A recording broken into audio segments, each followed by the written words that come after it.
Japan एक ऐसा देश जो एशिया में मौजूद है। जापान एक बहुत ज़्यादा सुंदर देश है जिसमें माउंट फ्यूजी पहाड़ है और लगभग 4000 छोटे टापू मौजूद है। पर इसी जापान के सबूत हमको रामायण में भी मिलते हैं। बात जब की है जब रावण सीता माता को उठाकर लंका में ले जाता है तो भगवान राम जगह जगह घूमते हैं पर उन्हें सीता माता का पता नहीं लगता है। उसके बाद वो किष्किंधा के राजा सुग्रीव की मदद लेते हैं सीता माता को ढूंढने के लिए। पर रावण उस समय बस लंका का राजा नहीं था, वो लगभग 90% धरती पर राज करता था, तो वो सीता माता को कहीं पर भी छुपा सकता था। उसके बाद सुग्रीव 1 लाख वानरों की सेना तैयार करते हैं और सुग्रीव उनको ऑर्डर देते हैं कि वो दुनिया के कोने कोने में जाकर सीता माता को ढूंढे। उसके बाद सुग्रीव अपनी वानर सेना की एक टुकड़ी को बोलते हैं कि पूर्व में एक टापू है जिसका नाम अनिरोधत है। सुग्रीव बताते हैं कि उस टापू पर हमेशा समुद्र की ऊंची ऊंची लहरें आती रहती हैं और तूफान आता रहता है। और दोस्तों, यहाँ पर सुग्रीव किसी और जगह की बात नहीं कर रहे थे बल्कि जापान के बारे में बात कर रहे थे। और आज भी जापान में समुद्री लहरें और तूफान आते रहते हैं। उसके बाद सुग्रीव अपनी वानर सेना को बोलते हैं कि दुनिया के आखिरी में एक जगह है और सुग्रीव बोलते हैं कि इस जगह का नाम है पितृलोक। पर सुग्रीव अपनी वानर सेना को यहाँ जाने से मना कर देते हैं। सुग्रीव बोलते हैं कि ये जगह बर्फ से ढकी हुई है और इस जगह पर हमेशा अंधेरा रहता है, तो इस जगह पर जाना खतरे से खाली नहीं है।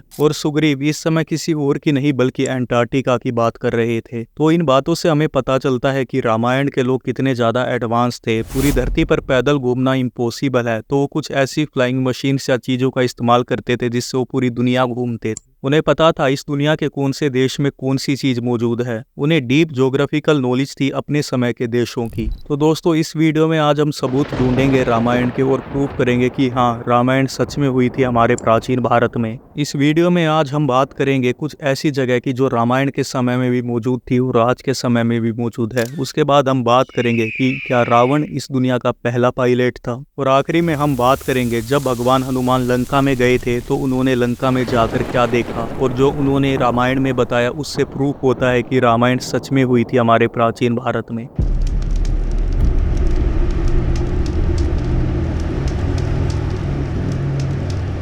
बहुत सारे लोग बोलते हैं कि रामायण जैसी चीज तो हुई नहीं थी, ये बस काल्पनिक है और ये सारी काल्पनिक कहानियां हैं। हमने वीडियो की शुरुआत में बात करी थी एंटार्क्टिका और जापान की, पर जिस जगह की, जिस लैंडमार्क की हम अभी बात करेंगे वो रामायण के समय में भी मौजूद था और आज के समय में भी मौजूद है। रामायण में एक उल्लेख पाया जाता है जिसमें सुग्रीव बोलते हैं कि यहाँ से दूर बहुत सारे पहाड़ हैं और उस पहाड़ की एक चोटी पर खजूर के पेड़ की एक आकृति बनाई गई है और उस आकृति में से 3 शाखाएं बाहर आ रही हैं। वो बताते हैं कि ये खजूर के पेड़ की आकृति इंद्रदेव ने बनाई थी। सुग्रीव बोलते हैं कि ये आकृति इंद्रदेव ने इसलिए बनाई थी ताकि वो पूर्व दिशा का पता कर सके। और इस जगह को हम जानते हैं पैराकस ट्राइडेंट के नाम से, जो आज साउथ अमेरिका में मौजूद है। पर इस चीज के प्रूफ यहीं खत्म नहीं होते दोस्तों। साउथ अमेरिका के लोग बोलते हैं कि ये जो नक्काशी है वो उनके भगवान ने बनाई थी जिनका नाम था वीराकोचा। और साउथ अमेरिका के लोकल ट्राइब्स के अकॉर्डिंग वीराकोचा बिजली के देवता हैं और स्वर्ग के राजा है। यहाँ के लोकल लोग बताते हैं कि इनकी पूजा करी जाती है बारिश के लिए और जो उनका वेपन है वो है थंडरबोल्ट। पर दोस्तों, सुग्रीव ने भी बोला था कि ये आकृति इंद्रदेव ने बनाई है, तो इंद्रदेव के बारे में भी कुछ जानते हैं कि इंद्रदेव भी स्वर्ग के राजा हैं और बिजली के देवता हैं। इंद्रदेव की भी पूजा बारिश के लिए करी जाती है और जो उनका वेपन है वो है थंडरबोल्ट।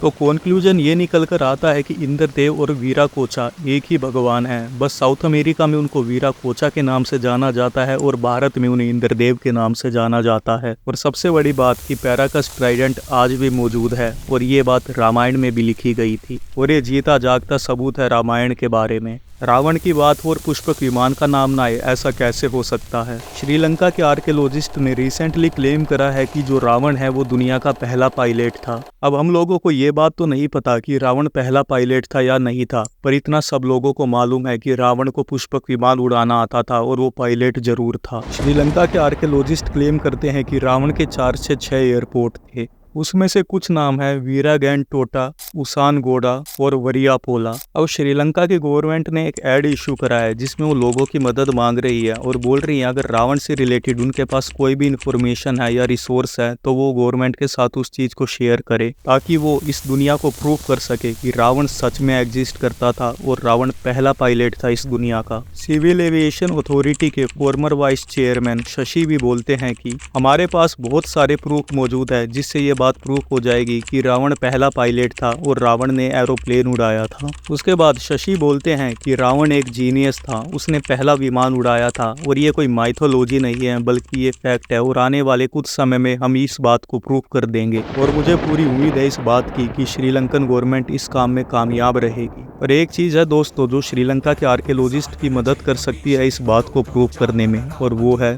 खुद रामायण। रामायण में एक उल्लेख पाया जाता है जहाँ पर भगवान हनुमान श्रीलंका के बारे में कुछ बातें बताते हैं। वो बताते हैं जब वो पहली बार लंका पहुंचते हैं माता सीता को ढूंढने के लिए, तो लंका के आसमान में से विमानों के उड़ने की आवाज आती रहती है। और दूसरी तरफ श्रीलंका के आर्कियोलॉजिस्ट भी बोलते हैं कि रावण के 4 से 6 एयरपोर्ट मौजूद थे। उसके बाद भगवान हनुमान बताते हैं कि रावण के महल की कुछ हाथी रक्षा कर रहे होते हैं। ये नॉर्मल हाथी नहीं होते हैं बल्कि इन हाथियों के 4 दांत होते हैं। फिर कुछ समय पहले आर्कियोलॉजिस्ट को खुदाई में एक हाथी के फॉसिल्स मिलते हैं और हैरानी की बात यह होती है कि इस हाथी के 4 दांत होते हैं। आर्कियोलॉजिस्ट बताते हैं कि ये हाथी कुछ मिलियन ईयर्स पहले धरती पर घूमते थे और काफी समय पहले ये धरती से लुप्त हो गए थे। पर दोस्तों ये बातें रामायण में पहले से ही लिखी गई थी कि 4 दांत वाले हाथी रावण के महल की रक्षा कर रहे थे, मतलब उस समय में 4 दांत वाले हाथी मौजूद थे। तो ये भी जीते जागते प्रूफ है रामायण के। इतनी सारी चीजें कोइंसिडेंस नहीं हो सकती हैं कि जो बातें रामायण में लिखी थी वो आज के समय में भी मौजूद है। और क्या आप लोगों को ये बात पता है दोस्तों कि जिस संजीवनी बूटी से भगवान लक्ष्मण का इलाज करा गया था, उसी संजीवनी बूटी से राजा भोज का भी इलाज करा गया था। राजा भोज मालवा के राजा थे जिनकी ब्रेन सर्जरी करी गई थी संजीवनी बूटी की मदद से।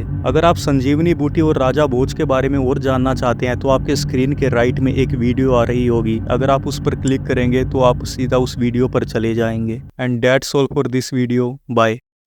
आसमान तक शोर मचाए विजय धनुष टंकार, सारे तीर करण के सीधा गिरते सागर पार। ज्ञान का ना ही बल का करता तनिक भी वो घमंड, क्षण भर में कर देता था दुश्मन के वो खंड। रण कौशल में उसके जय